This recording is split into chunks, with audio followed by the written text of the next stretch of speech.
Yeah, Chairman, it is true that a huge amount of money has been defaulted by the loanees, and which this fund was meant to help these members to maybe for their personal development. But efforts have been made to recover, and some have responded. You have seen in Annex 1, some have cleared, few have not cleared, but we still have those who have not cleared, especially a former governor and his deputy, who constitute a huge chunk of the 55 million. I think they owe more than 40-something million. So it is the two of them, the former deputy governor who is in America and who didn't stay in office for the entire 5 years. And I'm made to understand that when the former governor reported the same in this house, in the Senate, and I'm told also even the issue of car and mortgage was also reported at that time. And up to today, he remains the single most who have not even repaid even a shilling. And the former governor, plus the interest now is over 23 million.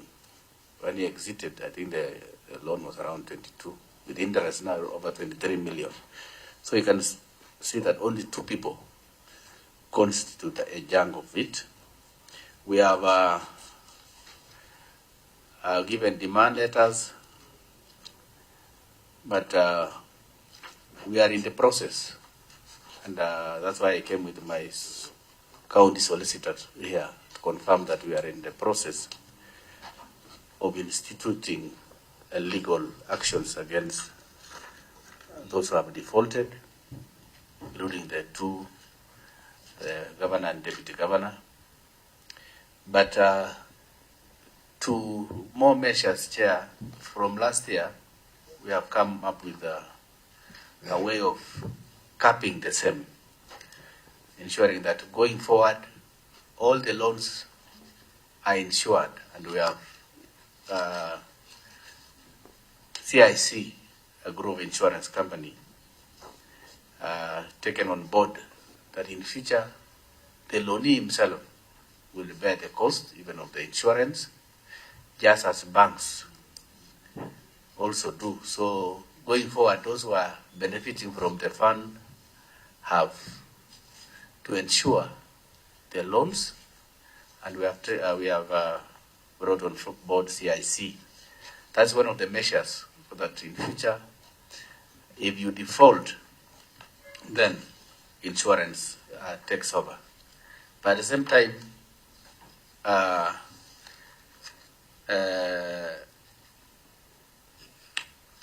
as we start taking legal action and so forth, their property for those that are attached for the loanees who have defaulted will be attached to repay the loans. Why we have gone to their gratuity sometimes becomes difficult because, especially in the last regime, when I came in 2022, I realized the former governor and his group took their gratuity in 2021, so that they don't, they are not attached to their loan. So they did it early, and they didn't even contribute to LAP fund, because LAP fund was the fund that was the body. So for 1 year they didn't even contribute from 20 after taking their gratuity. So those are some of the challenges I met. And all the people who have exited and are in this list are members of the former regime. I started this fund in 2016 myself, and and we, all my team, my CECs, my chief officers, and those who were beneficiaries were able to pay within that short period of 2 years, because the fund was in 2016. But now for 5 years, you can see all this group.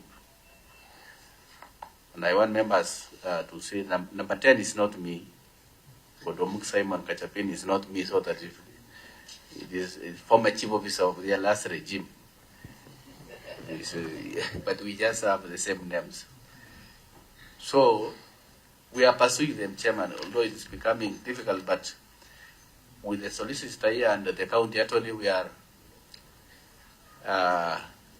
soon, and also with the input of this house, the direction that we do that, though the laws governing this fund is clear, but you'll have reinforced us by giving direction that we take legal actions against these people. But we are going to take the legal actions, by the way, so that we recover this huge amount of money, especially from the two and the former deputy governor who has not repaid. He ran away immediately after elections, and he has never come back. So he's in America. I don't know how we can be able to reach him. You know, Governor, I'm looking at the list of the people here. Some of them I know them, including Lotte, who is our colleague here. Eh?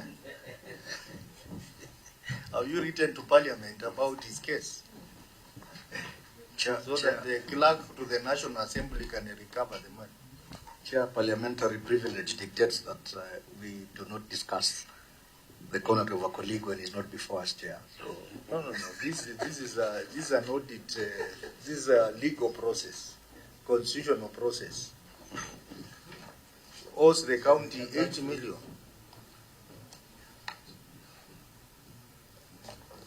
Anyway, Senator Mbogwa. Just wondering whether that issue of those officers who took their gratuity in that hurry, whether it is not an interest of EACC who are here, because it appears that was like defrauding, but that's EACC here will comment. Maybe my auditor, I wanted you to help me. There is this Annex 1, and there are these 7 people who paid on the same day. And I'm wondering how this happened, of 4.7 million. Paid on the same day a total amount. And I thought it is an individual who is supposed to pay. Where did this 4.7 come from and paid for all these people on the same day? And also, Governor, in my earlier life, I interacted with insurance. And I wanted you to tell us that this insurance which you have taken against the defaulters, because in my knowledge, I thought for a loan you take, you charge the property. What you insure is against death and not against non-payment. Kindly clarify it to us.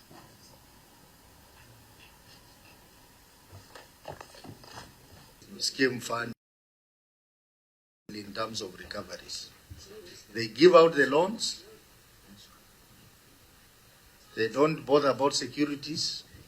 They don't bother about insurance for the loan they have taken. They don't bother about charging property.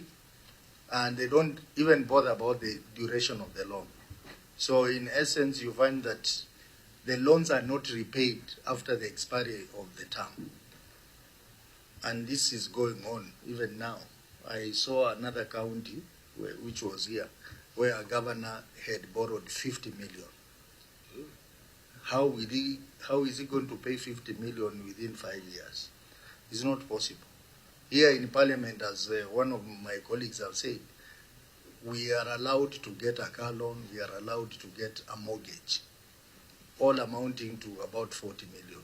But all this must be paid within 5 years. You must stress yourself and pay within 5 years. So I think what we are going to do as a major recommendation of this committee is to say that the loans must be recovered within the contract period. If the contract period is 3 years, it must be recovered within 3. If it is 5 years, 5 years. But for this one, it's very notorious case. At least the other counties, the governor, former governors have repaid. But this one, not a single cent. The deputy governor is somewhere in the US, no one knows. He never worked. He just put his name there and he became a deputy governor, and he has taken a loan which he has not paid. So I want to agree with my vice chair, the suggestion that we need to consider inviting these people to appear before us as part how this money is going to be recovered. I don't see how it's going to be recovered. Even if you went the legal way, Governor, it will be a problem because there were no securities. The act was basically violated. So they will find a leeway in court. So I think as a committee, in the interest of the people of West Pokot, we can consider the suggestion by the vice chair that we invite the governor, former governor, deputy governor, the fund administrator, payroll guy, and even the county attorney at that time. Those 5 people. If you pass that resolution, then we will proceed in that manner. For the purposes of recovering 55 million that are just been given out like that. So if you take that decision, I support. Chair, I support. Propose. Yes, I second the proposal. You second. Senator. Yeah, you have You already support. proposed and seconded. So I think the clerk, you take up the matter. Given that the same former governor still has a problem with us on the bursary fund, which we passed to EACC, but this one is not an EACC matter. We will deal with it internally. I hope that helps you, Governor. I agree with that direction, Chairman, because I was still thinking hard, how can we recover that money? And I knew because security was not charged, it was going to be a bit cumbersome and costly for the county. And I know if you summon them here, they most probably will honor. But I say that during this regime of mine, I want to. I'm not going to let this committee down. But You see, the bigger issue here is in terms of recovery. It means it denies those other members of staff who are willing to borrow. When you keep 20 million to yourself, someone else there wants to borrow and he can't borrow. So it is an abuse of office. Say so, Chair, because if, for example, I don't know, somebody say we don't discuss a member parliament who is. No, we But discuss. during There is material. 2021, when they formed their party, the coup, that's the time now the former governor paid gratuity to the member of parliament because he had become friends, knowing that he had not cleared his loan. So I traced it and I found he was paid that gratuity when they joined hands in 2020. Oh, the 300,000 that he paid. You can see he paid somewhere there. Yes, he was paid this gratuity. It was amount around 9 million or so to go for campaign. And the former government knew that he had not cleared his loan. So because of that friendship that came at that time, he was allowed to take his gratuity. And now he has defaulted. He's a good friend of mine because he was my deputy. Yeah. And but I saw those agreement came during campaign, almost during campaign time.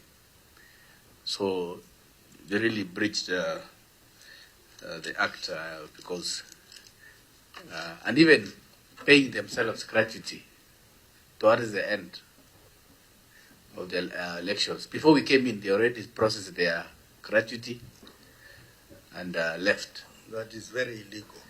And I'm now repaying, I'm paying arrears of lap fund, which was not paid for 1 year.